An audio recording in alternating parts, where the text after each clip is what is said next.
안녕하세요. 정원석 변리사입니다. 자, 이번 시간부터는 책을 통해서 한번 진도로 나가보도록 하겠습니다.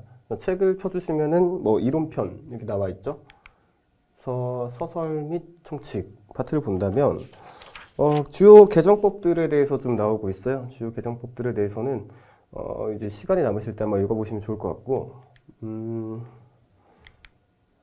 쭉쭉쭉 있으면 이제 최근에 개정된 부분에 대해서 좀 나오고 있는데 심판관의 직권 규정이 신설이 됐고, 참고인에게 심판사건에 대한 의견서를 제출하게 하는 규정이 신설이 됐어요. 근데 엄청 중요한 개정사항이 있었던 건 아니니까 최근 사항에 간단하게만 그냥 봐주시면 되겠습니다. 추가적으로 먼저 나가기 전에 이 개정법 역시 2차 시험은 사실 항상 그게 문제였던 것 같아요. 어느 범위까지 공부를 해야 되느냐. 개정법에 대해서도 사실은 여러분들이 머리에 용량이 된다면 개정법을 암기를 해주시면 매우 좋긴 좋습니다. 그래서 어떤 사안이 문제가 되고 그게 개정 전 사항하고 개정 후 사항하고 내가 이 답안의 답이 달라진다라고 본다면 개정 전에는 이런 제도가 있어서 이렇게 쓰여져 있어서 내가 이런 답을 냈어야 됐지만 하지만 나는 개정 후를 기준으로 답을 풀고 있으니까 개정 후에는 이런 조문을 이렇게 해서 나는 답안을 다르게 내겠다라고 한다면 가점이 붙는 건 분명해요. 하지만 이 개정법을 쓰지 않는다고 해가지고 시험에 합격을 못할 정도냐는 아니거든요. 그래서 개정법 같은 경우에는 여러분들이 내가 용량이 된다, 내가 만약에 공부에 여유가 있다 하면은 암기하는 것도 괜찮다고 생각을 하지만 개정법을 모른다고 해서 합격에 치명적인 어떤 상황이 발생하거나 이런 건 아니라고 생각이 되니까 개정법은 만약에 지금 내가 동차다 아니면 학습이 덜 됐다라고 한다면 추가적인 학습을 굳이 할 필요는 없다고 생각을 합니다. 그래서 개정법 이렇게 보자 라고 말씀드리고, 근데 만약에 본인이 학습이 많이 됐고 더 이상 공부할 게 없다라고 한다면 추가적인 내용을 더한다는 입장에서 개정법을 공부하는 건 매우 좋다고 생각을 해요. 하지만 개정법 그 정도로 여유 있는 분들은 많이 없으니까 일단은 넘어가자 라고 말씀드리고 싶습니다. 자, 그 다음 먼저 보면은 특허법의 목적부터 나왔죠. 그래서 이제부터 보는 이 책에 대한 내용은 책을 보면서 나 1차 때 이런 부분 몰랐는데 라는 걸 가볍게 터치하고 넘어가는 정도로 일단 첫 번째로 생각해 주시고, 두 번째는 판례를 정리한다, 내가 암기할 대상을 좀 확정한다 라고 생각을 해서 일단 추천드리는 건 여기서 항상 말씀을 드리지만 가장 중요한 건 이 법조문과 판례예요. 그러니까 여기서는 이 법조문, 그리고 뒤에 넘어가면은 어차피 수업을 하면서 좀 말씀드리겠지만 이런 판례 있잖아요. 판례가 중요하니까 추천을 드리는 건 이 판례 부분에다가 여러분들 형광펜을 치고 어차피 판례만 볼 거니까 형광펜을 치고 이것만 중심적으로 보겠다라고 생각을 하시는 거예요. 그리고 법조문도 볼 거니까 법조문은 근데 여기 다 표시가 되어 있죠. 이런 식으로 표시가 되어 있으니까 법조문과 판례를 중심으로 본다. 그 기타 나머지 이렇게 흩뿌려져 있는 내용들은 나중에 말씀드리는 것처럼 이 단문을 위해서 필요한 부분이거나 내가 모르는 부분이 있을 때 참고를 해야 되니까 그냥 기타 등등으로 옆에 가져가는 것 뿐이지, 여러분들이 가장 먼저 생각을 하셔야 될 건 법조문과 판례다. 그래서 판례를 따로 표시해 주는 게 좋다라는 걸 먼저 말씀드립니다. 그리고 그렇게 봐주시면 되겠네요. 자, 먼저 특허법의 목적부터 보면은 많이 봤었죠. 1조는 암기를 하시는 게 좋아요. 왜냐면 언제 어느 때 뜰 줄을 모르고 1조를 기초로 만약에 내가 검토를 할 수도 있어요. 근데 그때 1조 몰라가지고 찾고 있으면 사실 좀 느리잖아요. 그래서 보면은 이 법은 발명을 보호장려하고 이용도모함으로써 기술 발전을 촉진하여 산업 발전에 이바지한다. 그래서 보통은 기산에서 두 문자 말씀드렸었죠. 머리 글자만 따가지고 외운다. 그래서 보이기산 이렇게 좀 암기를 하자. 너무너무 중요한 주문이니까 1조는 그렇게 암기를 하자라고 보고, 의 같은 경우에는 이거예요. 이게 법조문이 의라고 말씀드렸으니까 법조문 의다. 그래서 그런 식으로 보면 되고, 그 다음에 보호장려랑 이용도모 이런 것들에 대한 제도들이 나와 있어요. 그래서 간단하게만 읽어보시면 됩니다. 이거 자체를 쓸 일은 여러분들이 거의 없으실 거라고 생각을 해요. 특허법 목적에 대해서 설명하시오 라고 하면은 사실은 이거보다 더 많은 내용을 쓸 수 있고 특허법의 모든 내용이 다 목적에서 튀어나오는 거기 때문에 이것들은 그냥 그렇구나 정도로만 알아주시면 되겠습니다. 그렇게 중요한 내용은 아닌 것 같아요. 그래서 각각의 목적에 따라서 이렇게 제도들이 흩뿌려져 있구나 라는 걸 먼저 보시면 되겠습니다. 제일 처음에 나오는 건 이제 특허법상 절차 능력에 나오는 이제 3조부터 나오는데, 여기에 관한 내용은 이제 총칙에 관련된 부분이어서, 절차 총칙에 관한 부분은 사실 시험에 있어서는 엄청 중요하게 다뤄주는 부분은 아닙니다. 말씀드렸다시피, 우리 시험에서는 어떤 판례를 모태로 그 판례를 사례를 약간 수정 변형을 시켜서 그 수정 변형된 사례를 해결하기 위해서 어떤 판례의 판단 기준을 가져오고 그 판단 기준을 사안에다 적용을 하는 스타일의 문제들이 많이 나오는데, 이 절차 총칙에 관한 거는 사실은 사안이라고 할 만한 게 많이 없어요. 실제 사안이 있어야지 그걸 가지고 따오는데, 그렇기 때문에 절차 총칙은 사실 2차에서 조금은 중요도가 떨어지는 건 사실입니다. 많은 그래도 한 번은 짚고 넘어가야 되기 때문에 같이 한번 보고 넘어가도록 하겠습니다, 이번 시간에. 자, 그래서 먼저 보면은 3조 뭐죠? 3조 미성년자의 행위 능력. 미성년자는 혼자 행위하기에는 조금 행위 능력이 없다라고 보고, 법정 대리인인 부모님 등이 좀 대신해서 행위를 할 수 있도록 하고 있어요. 마찬가지로 법인 아닌 사단 같은 경우에는 법인이 아니기 때문에 자기 이름으로 뭔가 행위를 할 수 없어요. 그래서 사단, 재단의 이름으로 대표자 관리인이 정하여져 있는 경우는 그 사람이 한다라고 볼 수 있고, 제외자 같은 경우에는 어때요? 제외자는 우리나라 밖에 있는 사람, 우리나라 밖에 있는 사람은 즉각적으로 이제 응답을 할 수가 없잖아요. 즉각적으로 응답을 할 수 없으니까 너는 대리인 반드시 선임해서 특허 관리인에 의해서 업무를 처리를 해라 라는 게 이제 제외자죠. 모두 다 뭔가 절차를 제대로 진행할 수 없기 때문에 다른 사람이 전체적으로 처리를 해주라 라는 거고, 그 다음에 7조의 2 같은 경우에는 추인. 이게 만약에 행위 능력이나 법정 대리인이 없는 사람이 나중에 뭔가 그 회복을 한 경우에는, 행위 능력을 회복을 한 경우에는 그 사람이 나중에 저 사람은 내가 동의하지 않았는데 대리를 했네. 근데 저거 보니까 나도 그렇게 했을 것 같아. 그러면 인정, 추인 하면은 추인 인정한다는 거고. 그리고 제외자의 특허 관리인의 특례 같은 경우에는 이건 이제 국제 출원에 관한 건데, 국제 출원에 대해서는 어떤 기간 안에 선임을 해야 된다. 안 그러면 취하 간주된다라는 규정이 적혀 있습니다. 자, 그래서 보면은 이와 같이 절차를 밟을 수 있는 능력을 절차 능력이라고 하는데, 그래서 특허법은 제한 능력자를 보호하는 한편 특허에 관한 절차 안정을 위해 절차 능력에 관한 규정을 두고 있다라고 돼 있어서 이 연가로 2하고 연가로 3은 그냥 읽어보시면 될 것 같고, 제내자의 절차 능력이라 해서 제한 능력자 같은 경우에는 법정 대리인에 의해서 처리를 해라. 비법인 사단 재단 같은 경우에는 대표자 관리인에 의해서 처리를 해라. 제가 방금 말로 다 설명드렸던 부분을 여기 교재에 적어놨습니다. 그리고 제외자의 절차 능력 같은 경우에는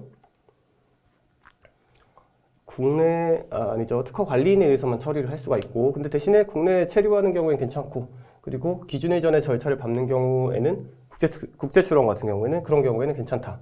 기준일 후에는 특허 관리인 반드시 선임해야 된다라는 거고, 이런 제도 같은 경우에는 한번 볼까요? 잠깐 정리를 한다면, 이 제도 같은 경우에는 여기는 완벽하게 그런 건 아니어서 이런 형태로 되어 있지는 않는데, 이런 걸 좀 먼저 말씀을 드리고 싶어요. 단문을 처리하는 방법. 단문은 제가 일단은 좀 버리는 식으로 얘기를 했죠. 먼저 사례형 먼저 해결을 하고 단문은 그 이후에 그때 안 지식을 가지고 단문을 처리하자라고 말씀드렸는데, 그럼에도 불구하고 단문을 어느 정도는 써내려 갈 줄은 알아야 된단 말이에요. 혹시 나올지도 모르니까. 그럴 때 이제 단문을 써내려 가는 방법 중에는 어떤 제도를 묻는 경우에는 그 목차를 좀 통일시켜 주는 게 굉장히 편합니다. 그래서 제도를 묻는 경우에는 첫 번째, 이 제도가 가지는 의, 그리고 이 제도의 취지를 일단 첫 번째로 쓰시면 되고, 두 번째는 요건. 이 제도만이 갖는 특별한 요건이 있을 수 있어요. 이 특별한 요건에 대해서 쓰시면 됩니다. 그리고 이 제도가 가지는 효과, 아니죠. 그 전에 이 요건을 만족시켰다는 걸 보여주기 위해서 절차는 주로 증명서류 같은 게 될 수 있어요. 주장과 증명서류. 주장과 증명을 어떤 방식으로 해야 되느냐라는 게 이제 절차. 네 번째가 이제 효과예요. 이 제도를 이용하면 어떤 효과가 나오느냐라는 이 네 가지 순서로 볼 수 있는데, 이 효과에는 이제 흠결시 취급, 흠결이 됐을 때는 어떻게 취급을 해야 되냐라는 것까지 같이 포함할 수가 있습니다. 기본적인 제도의 절차를 알고 있으면 단문을 쓸 때 굉장히 편해요. 우리 책의 구조도 그와 특별히 다르지 않는데 흠결시 취급이라는 게 있어요. 어떤 요건이 제시가 되면 그 요건을 만족하지 못했을 때 취급, 요건을 만족했을 때 취급, 이런 것들에 대해서 같이 공부를 하셔야 돼요. 마찬가지로 흠결시 취급. 이거는 같이 암기를 해두시고 자주 사용하시면 되겠습니다. 자, 그 다음 일식을 본다면 양가노일의 제네자의 경우에는 만약에 제네자의 경우에는 행위 능력을 갖지 않은 사람이 행동을 하거나 뭐 이런 거겠죠. 보정 명령을 해요. 그 법정 대리인 선임해라 뭐 이런 식으로 하고 해소 못한 경우에는 절차 무효로 할 수 있다 라고 되어 있는데, 절차 무효에 대해서는 계속 말씀을 드렸었는데 다시 한번 말씀드리면 일단 뭔가 행위를 하기 전에 뭐랑 비교를 하면 좋냐면, 다시 말씀드리면 이 절차 무효 같은 경우에는 반려랑 좀 비교를 하시면 좋아요. 반려, 절차 무효, 이 두 가지 다 사실은 방식 심사에서 나오는 거고요. 이 방식 심사를 한다는 거는 여기다 말씀드릴까요? 어떤 서류가 있어요. 어떤 서류가 있는데 뭘 써야 되는 칸이 있어요. 뭘 써야 되는 칸이 있고, 만약에 이 서류를 작성을 해서 이거 제출할게요 라고 만약에 누군가한테 말을 했으면 그 제출을 받는 사람이 보자마자 당신 이거 안 썼네, 다시 쓰세요 라고 말할 수 있으면 반려, 아니면 잘못 썼네 바로 할 수 있으면 반려. 그게 아니라 일단 써 있는 거는 써 있으니까 확인됐는데, 뭐 예를 들어서 미성년자 같은 경우에 그 주민등록을 적어야 되니까 그거는 보자마자 바로 반려를 할 수 있어요. 보자마자 당신 미성년자인데 왜 법정대리인 쓰지 않으세요? 법정대리인 칸 비었습니다. 다시 쓰세요. 반려를 할 수 있는데, 까먹고 받거나 제대로 확인 안 해서 딱 받았는데 아차차 받아버렸는데 어떡하지? 그때 이제 절차 무효, 받은 거 무효로 하겠다라고 절차 무효를 하거나, 아니면 애초에 처음에 받았을 때 모르는 경우, 뭐 여기의 경우에는 뭐 당연하지만 처음에 뭐 적혀 있는데 모르는 경우가 있을 수 있잖아요. 그런 경우에는 예를 들어서 재외자인데 주소를 옛날 주소로 써놔가지고 이 사람이 미국에 살고 있는지 어디 있는지 알 수가 없는데 실제로는 보이는 걸로는 우리나라에 사는 걸로 돼 있어요. 그럼 받을 땐 모르잖아요. 일단 받고 나중에 확인해 보니까 재외자더라. 그러면은 이제 절차 무효가 나오는 겁니다. 그리고 이 전에는 보정 명령이라는 게 들어가 있었죠. 기회를 줘야 되죠. 너에게 항변할 기회를 줄게 라는 이 기회를 줄 수 있다 해서, 만약에 보정된 당사자 또는 법정 대리인이 추인하면 소급해서 효력이 발생하고, 이건 추인의 소급효. 그 다음에 절차 안정을 위해서 법정 대리인의 취소권은 인정되지 않고 뭐 그렇다고 합니다. 자, 그 다음 재외자의 경우에는 저희 반려, 소명 기회를 주고, 사실은 이 반려라는 거는 보자마자 알 수 있는 사유이기 때문에 뭔가 이렇게 보정 명령, 보정을 하라는 얘기보다는 먼저는 한번 소명해 보세요. 안 돼? 그럼 바로 반려. 이렇게 가는 거죠. 불소리 반려 같은 거죠, 사실. 그리고 여기서는 판례가 하나 있는데, 이 판례 기억하실지 모르겠어요. 1차 때 봤는데, 재외자예요. 근데 특허관리인에 의해서 절차를 진행하지 않았어요. 그러니까 재외자인데, 재외자면은 대리인, 그러니까 변리사회에서 처리를 해야 되는데 변리사회에서 처리 안 하고 본인이 막 처리하는 거에 대해서 다 받아줬단 말이에요. 나중에 가가지고 너 재외자잖아. 너가 받은 서류들 다 절차 무효야, 소급적으로 무효야 라고 주장을 했을 때 이거 좀 별로지 않냐, 이거 이미 니들이 다 처리를 해놓고 왜 이제 와서 무효라 그래 라고 말을 했을 때 그 말을 대법원이 어떻게 받아줬느냐, 네 말이 맞다, 이미 다 처리를 했는데 그 나중에 가서 무효를 주장하는 것은 말이 맞지 않다라고 해서, 대법원은 결론적으로는 하자를 주장할 수 없다고 말을 했는데 그 이유로 든 건 이 검토에 있는 세 개예요. 책이 사실 이런 부분으로 되어 있는 경우가 많은데, 이 판례 하나를 가지고 검토로 찢어놓는 경우들도 있어요. 근데 이런 경우에 검토로 따로 쓰지 마시고 실제 답안 쓸 때는 판례의 일종이니까 판례 안에다가 다 몰아 쓰시기를 추천을 드릴게요. 그리고 검토를 써야 될 일이 있으면 검토는 그냥 별도의 말을 만들어가지고 쓰시기를 바랄게요. 근데 대신에 말씀드렸다시피 판례를 쓸 때는 판례의 결론을 쓰는 것도 중요하지만 이유를 각각 모두 다 표현을 해줘야 돼요. 여기서 말하는 이유는, 첫 번째는 특허 관리인 제도 자체가 직접 절차를 수행함에 따라 번잡과 절차의 지연을 피함으로써 원활한 절차 수행이 가능하도록 하기 위해 의의가 있는 점. 두 번째, 재외자라 하더라도 직접 국내 체재하는 경우 직접 절차를 밟을 수 있는 점. 세 번째, 재외자가 특허관리인에서 절차를 밟을 경우에 거절 이유, 무효 사유가 아니다라는 세 가지 이유를 들고 있어요. 그래서 만약에 이 판례가 문제가 된다라고 한다면 1.1.1점이에요. 이유 하나, 둘, 셋. 그래서 이유를 모두 빠뜨리지 않고 쓰는 게 굉장히 중요합니다. 그래서 각각의 이유를 모두 주장을 하고, 그래서 판례는 서류의 절차상 하자를 나중에 주장할 수가 없다고 했다라고 나오겠죠. 이게 만약에 문제로 나오면 어떻게 되겠어요? 재외자가 나오고 그 다음 특허관리인에서 절차를 진행하지 않았는데 나중에 법원이 하자를 주장을 하는 거죠. 그래서 상대편 대리인이 돼서 주장을 해봐라 라고 해가지고 문제 소재 뭐라고 써야 돼요? 문제 소재는 이거 5조 1항 5조 1항을 쓰고, 그런데 이제 이미 받은 경우에 이걸 나중에 가서 절차 모의를 할 수 있는지 문제가 된다. 두 번째, 판단 기준에서 판례. 이거 그대로 다 쓰는 거죠. 이런 세 가지 이유를 들어서 절차상 하자를 주장할 수 없다고 하였다라고 하고 검토해가지고 이 말이 맞다. 틀리다는 말은 웬만하면 안 하는 게 좋다고 했죠. 판례에 대해서. 이 말이 맞다. 어떤 이유에 의해서 맞다. 이렇게 쓰고 세 번째, 사안의 해결. 난 대리인으로서 이런 주장을 할 것이다. 이게 이런 이유에 의해서 절차상 하자를 주장할 수 없다고 주장을 할 것이다. 라고 이렇게 정리를 하게 되면 문제를 다 풀게 되는 거죠. 그래서 이렇게 보면 될 것이다. 3번은 국제특허 출원의 경우에는 제외자는 기준일 전까지 특허 관리인에 의하지 않고 특허에 관한 절차를 밟을 수 있으나 기준일부터 2개월 이내에는 선임을 해야 돼요. 만약에 안 하면 취하된 것으로 본다. 국제특허 출원에 관한 문제도 나올 수 있으니까 같이 학습해 주시면 좋겠습니다. 자, 그 다음 대리권에 대해서 나오고 있어요. 대리권 역시 6조. 6조 뭐죠? 특별수권 사항에 대해서 정의를 하고 있어요. 특별수권 사항 같은 경우에는 이것들에 대해서는 이제 본인한테 너무 불리한 행위들이니까 반드시 수권을 받아라 라고 보고 있는데, 추가적으로 사실은 우리나라에서는 포괄위임 제도가 있어서 이런 것들도 모두 포괄적으로 위임을 받을 수가 있긴 해요. 별도의 서류를 제출을 하면. 그래서 이런 것들도 같이 이용하고 있다는 거 같이 알아봐 주시고, 대리권은 서면으로 증명을 해야 돼요. 근데 이거는 뭐 당연한 거니까 대리권은 서면으로 증명을 해야 된다. 그리고 추인, 여기서도 추인할 수 있고, 그리고 본인이 죽거나 합병에 의해서 소멸되거나 뭐 이런 경우들에는 대리권이 죽지 않는다. 이 남아있는 사람을 위해서 계속해서 대리권은 수행이 된다라는 거고, 그냥 개별 대리, 이제 대리인이 여러 명인 경우에는 각자가 모두 다 대리인으로서 효과를 가진다. 많이 나오는 거는 이제 이 개별 대리한 사람 중에서 한 명이 송달을 하게 되면 이 송달의 효과는 각자에 대해서 대리를 하는 거니까 모두에게 발휘가 된다. 이런 것들 많이 나오고, 그 다음에 10조 같은 경우에는 대리인이 너무 못해요. 너무 못하는 경우에는 이제 특허청에서 대리인 너 교체, 너 바꿔, 다른 사람을 바꾸자 대리인. 아니면은 대리인 없이 진행을 하려니까 너무 복잡해요. 그러니까 야 변리사로 선임을 해 라고 하는 대리인 선임 명령 혹은 교체 명령이 있을 수 있고요. 그 다음에 마찬가지로 이 절차에 관한 규정 같은 경우에는 보통 민사소송법을 다른 법에서도 다 준용을 합니다. 그래서 여기서도 절차에 관한 규정은 민사소송법을 준용한다라는 거를 아시면 되겠습니다. 의의 취지가 나오죠. 대리인에 관한 문제가 나오면, 모든 문제가 나오면 의의 취지로부터 출발하는 게 좋다고 했었어요. 그렇기 때문에 의의 취지는 아셔야 되죠.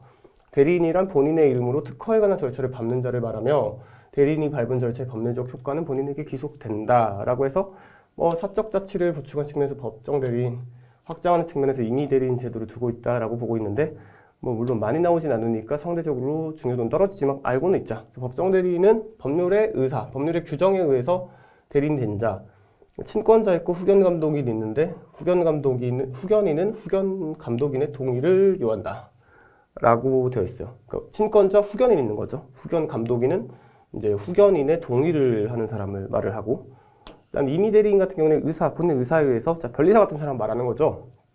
변리사 같은 사람은 본인의 의사에 의해서 대리인이 된 자를 말을 하고, 위임 대리인하고 특허 관리는 제외자의 대리인이라고 보시면 돼요. 뭐 크게 다른 점은 없습니다. 그래서 얘네들은 특별수권 사항이다 라고 보고 있어요. 자, 보면은 그쵸? 특별수권 사항이라고 보고 있어요. 그 다음에 대리권의 증명에 관한 부분이 나오는데, 대리권의 증명에는 판례가 하나 나옵니다. 자기 판례가 나와요. 판례는 항상 다른 색깔로 표시를 하시는 거를 좀 추천해 드릴게요. 이 판례가 나왔는데, 이 판례는 기본적으로 어떤 판례냐면은 이제 대리권을 증명하라는 취지, 그러니까 대리권이 없는 사람이 있었어요. 대리권을 증명하세요 라고 말을 했는데, 대리권을 증명하세요는 그 대리권을 증명하라는 거에 대해서 뭔가 그 증명 서류를 내야 되는데, 이 사람이 대리권을 증명하세요에 대해서 대리권을 증명하는 서류를 낸 게 아니라 뜬금없이 포괄위임 등록 신청을 해버려요. 이 대리인을 선임한 사람의 어떤 목적은 나 포괄위임을 했으니까 이 사람이 대리권을 가지고 있는 게 이걸로 증명이 되니까 내가 특별히 이 대리권을 증명하라는 서류에 대해서 답장을 안 해도 되겠지라는 취지였겠죠. 근데 특허청의 입장에서는 아니 내가 대리권을 증명하라고 했더니 갑자기 포괄위임 등록 신청서를 내?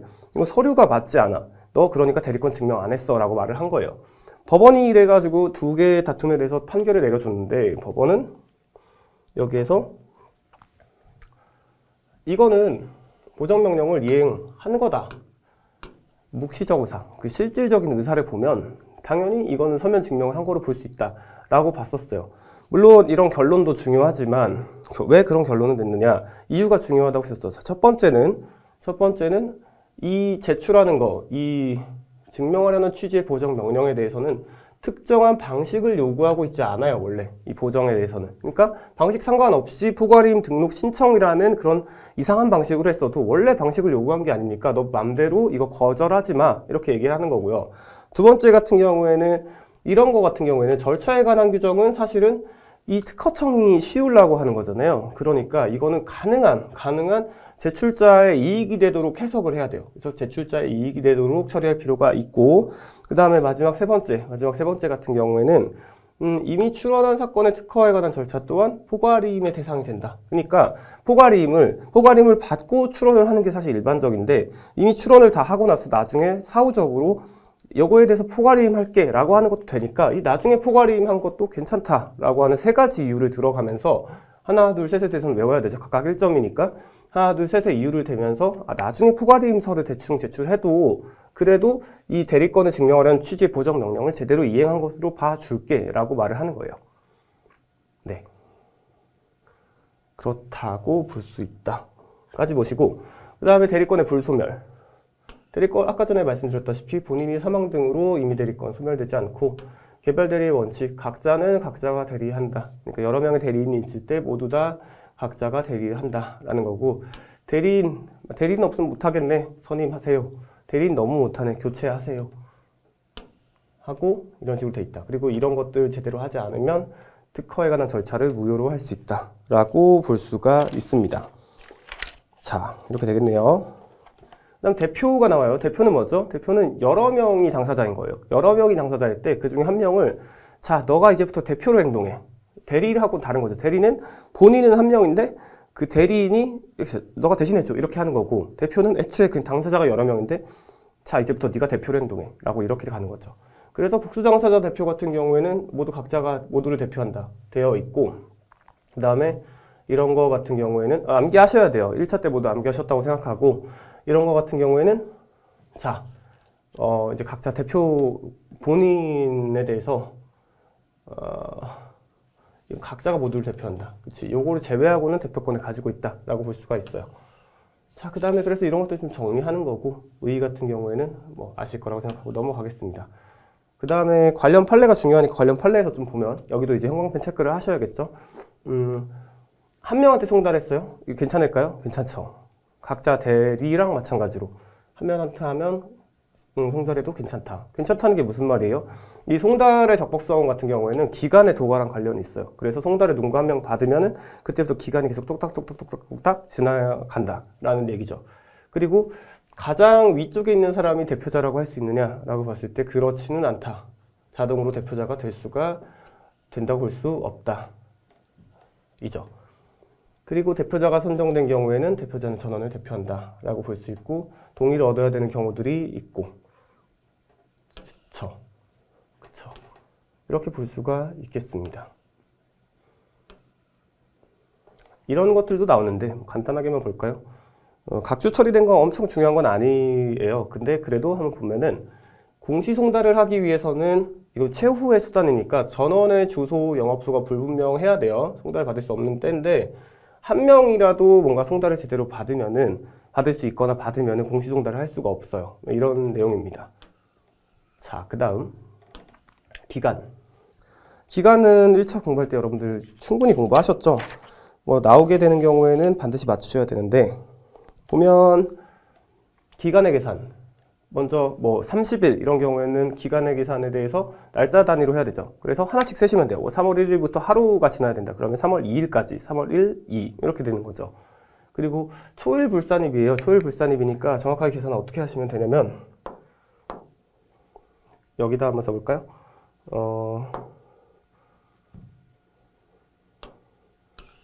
그쵸. 이렇게 간다고 하고, 여기다 한번 써보면은 초일 불산입이니까 뭐 예를 들어서 3월 1일부터 제가 만약에 30일을 10일이라고 할까요? 10일 후 10일의 기간이 주어졌다 라고 하면은 초일 불산이니까 3월 2일부터 지나가야 되고 11일 더하면은 3월 12일까지 내야 돼요. 그러니까 3월 12일에 만료가 되는 거예요. 12일까지니까. 만료가 3월 12일에 되니까 전날인 3월 11일까지 모든 절차를 처리를 해야 되는 거죠. 이런 식으로 처리하시면 됩니다. 다시 30일, 10일이 아니라 이번에는 한 달이라고 해봐요. 한 달. 한 달이라고 하면 역시 3월 1일에서 초일 불사님이니까 3월 2일부터 계산을 하게 되고 1월을 더해야 되니까 4월 2일이 되겠죠? 4월 2일. 근데 4월 2일에 만료가 되는 거니까 4월 2일의 전날인 4월 1일까지 처리를 해야 되는 거죠. 그래서 이날까지 모든 일을 해야 된다라고 보시면 되겠습니다. 이렇게 보시면 될 것 같아요. 그 다음에 이게 기간의 계상이고 기간을 연장할 수 있어요. 연장할 수 있는데 이 기간의 연장 같은 경우에는 기본적으로는 이 불변기간 말로 할까요? 쓰면은 지정기간하고 기간의 종류에 두 가지가 있죠. 지정기간하고 법정기간. 이게 두 가지가 있는데 지정은 말 그대로 마음껏 지정했다. 법정은 법에 정해져 있다라고 보는 건데 법정기간을 여기서 포인트를 좀 더 보면 법정기간은 법에 정해져 있으니까 사실 변경이 불가능해요. 그러니까 연장이나 단축 이런 게 불가능한데 기본적으로는. 근데 특정한 경우에는 법에서 또 연장 사유를 정한 경우가 있어요.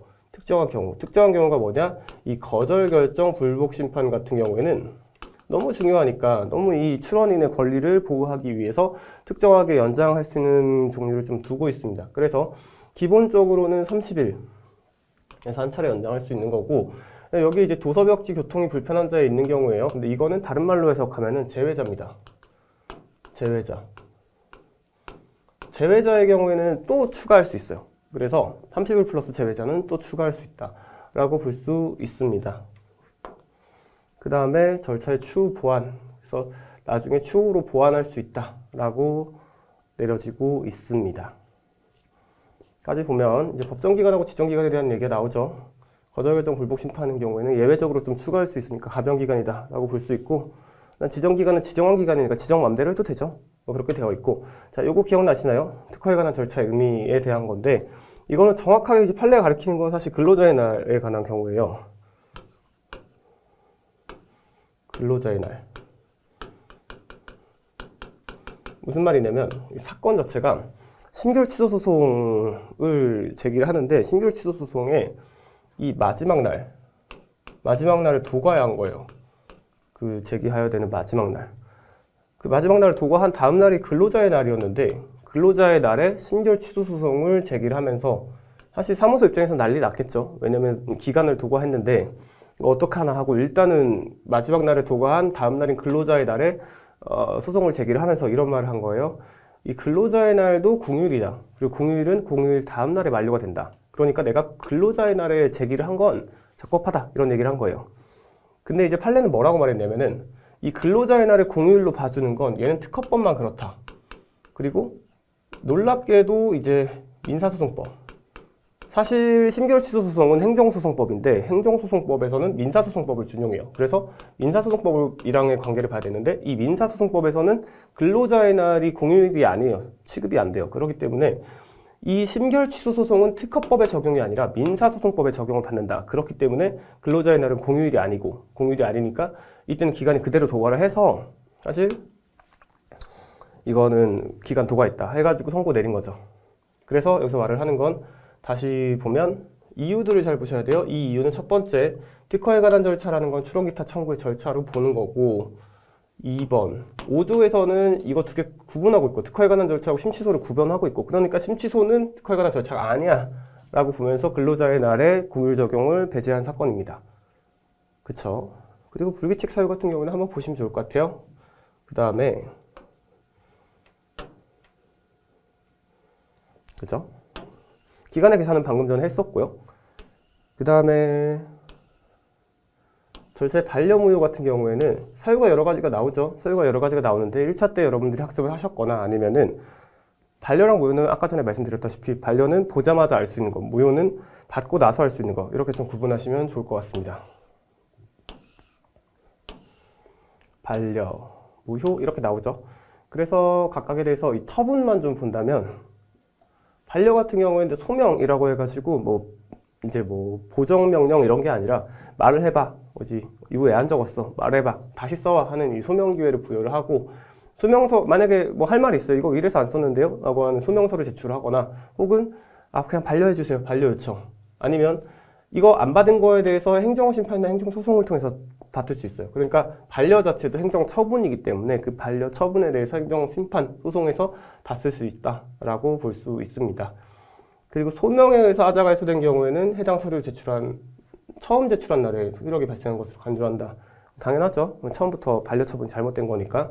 그 소명에 의해서 하자가 해소되지 않은 경우에는 소명기간 종료하고 반려해야 된다라고 되어 있습니다. 다만 이제 절차의 무효 같은 경우에는 절차상으로는 보정명령을 반드시 포함을 해야 돼요. 왜냐면 일단 받았으니까 보정명령 할 수 있으면, 네가 보정할 수 있으면 보정 좀 해봐. 나 이미 받았으니까 이거 다시 제출하려는 불편을 좀 최소화하고 싶어 라는 보정명령을 먼저 낼 수 있고, 보정명령을 했는데 흠이 치유가 안 되는 경우에는 그냥 절차 무효 때려요. 그래서 한번 보정명령이 나온다 라는 것까지 보시면 되겠습니다. 그 다음에 이제 절차의 효력 승계 및 속행이 나오는데, 이게 승계인, 그러니까 누군가한테 만약에 권리를 양도한 경우, 특허를 받을 권리나 이런 권리를 양도한 경우에는 그 절차 같은 경우에 효력이 승계돼요. 그리고 절차에 대해서 속행을 진행하라고 얘기를 하기도 합니다. 이런 식으로. 그쵸? 절차 속행하세요 라고 얘기를 갖고 있습니다. 여기 이제 판례 중에 특허법원 판례가 나오는데, 특허법원 판례니까 엄청 중요한 건 아니에요. 근데 뭐 알아두면 좋다 라는 의미로 나와 있습니다. 그래서 이 승계인 중간에 승계를 해요. 중간에 특허를 받을 권리나 특허권에 대해서 중간에 뭐 양도계약이나 이런 걸 통해서 승계를 한 경우에 원래 권리자 있잖아요. 승계를 받은 사람 말고 판 사람의 경우에 내가 소송에 적법한 당사자가 될 수 있겠느냐. 나는 이미 팔았는데 라는 거에 대해서 일단 첫 번째는 당사자로 표시가 됐으니까 원고 적격을 갖고, 그리고 두 번째는 승계인은 스스로 적극적으로 참여하지 않더라도 심판장이 속행 명령을 할 것이라는 기대를 가질 수 있는 지위에 있어 당사자로서는 심결취소 소송을 제기할 수 있고, 그리고 세 번째는 승계인이 직접 소를 제기하거나 승계 참가를 신청한 때에 하나에서 권리 이전이 유효한 이상 구 권리자는 원고 적격을 상실한다고 하였다. 그쵸? 구 권리자는 원고 적격을 상실한다. 이미 넘겼으니까 구 권리자는. 그러니까 이렇게 한다라는 것까지 보시면 되겠습니다.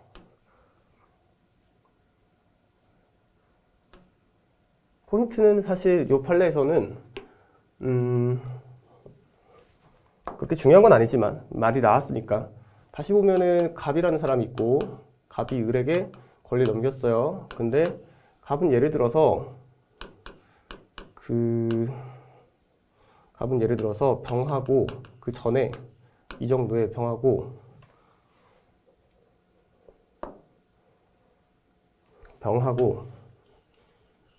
그냥 이해한다고 하고 병하고 무효소송, 무효심판 같은 거가 걸려져 있는 거예요.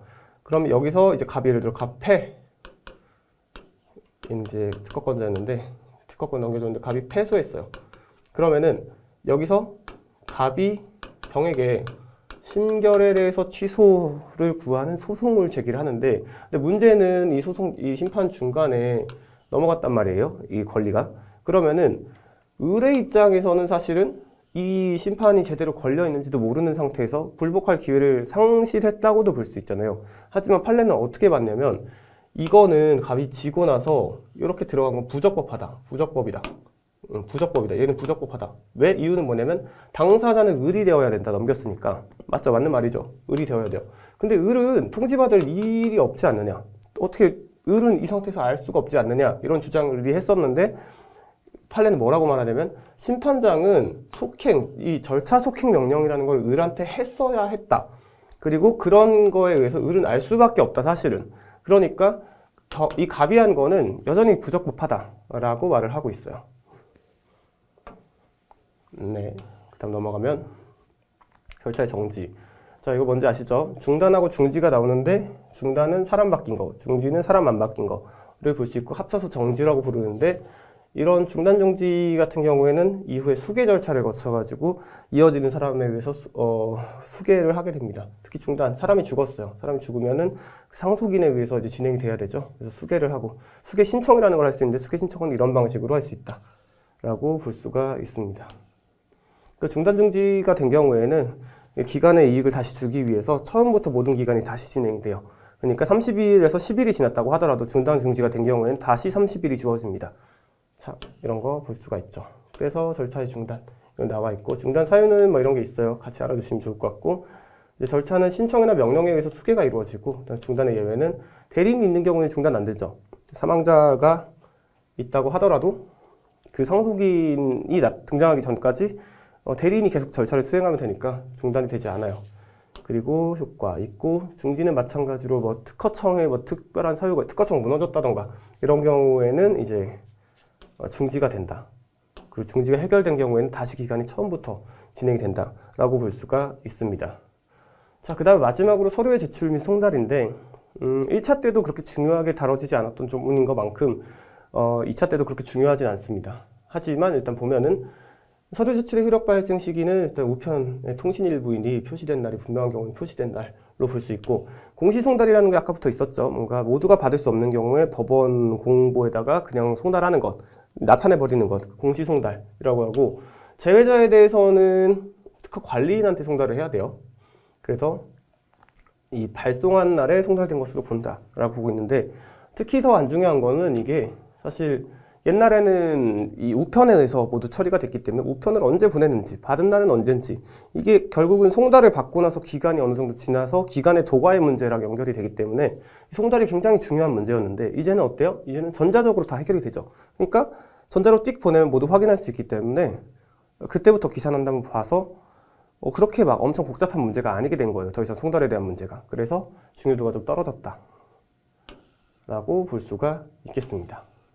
그래서 다음 시간에는 여기 나오는 이제 발명부터 나가게 될 거고요. 이번 시간에는 총칙에 해당하는 내용들을 좀 보았어요. 그래서 만약에 모르는 부분이 있다면 내용 다시 숙지해 주시고, 판례도 그렇게 많지 않았으니까 나온 판례들 좀 정리를 해 주셨으면 좋겠습니다. 네, 오늘은 여기까지 하겠습니다. 감사합니다.